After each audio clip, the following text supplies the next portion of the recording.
Well, while I'm at a red light, it's about to storm. Today we're on our way to Action Auto Care in Naples, Florida to go capture the last dyno pass for their Shop C8.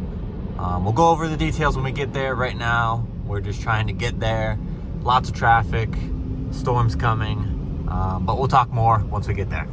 All right, here she is. They're beginning to kind of get the process going with making the final dyno pass. She's nice and cooled down. Also, volume warning, these runs are loud.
I think they're gonna try to cool it down a little bit more, and they might make another pass actually.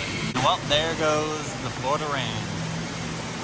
All right, so first run was 678, right? Yeah, second run was 660. Making some good torque too. You gotta remember the transmission limits RPM to 6,500, so can't rev it out like other builds. That's pretty impressive for not being able to rev what it should be able to rev. All right, here we go again, guys.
Back-to-back first one was 668, and then immediately after 663. So it's really consistent. I mean, even look at the torque.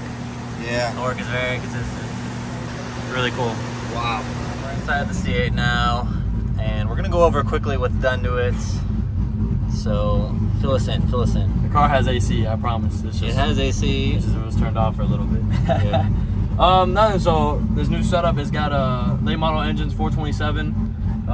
It's got a custom grind camshaft from Ryan at GPI, who me and him sat down. We talked about the camshaft for a little while with the goal in mind. The goal in mind with the camshaft was to utilize the OEM power band that it does have. Since we are RPM limited with the C8 at 6,500 RPM, the shift point's about like 64.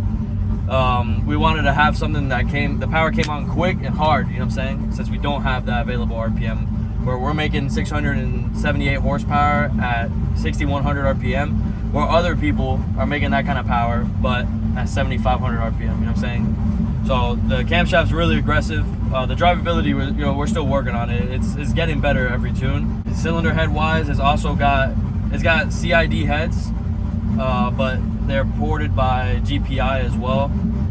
It's got a 49cc chamber, so the compression ratio is right at like 13.7 to 1, just under 14 to 1. We modified a Holley high ram intake manifold.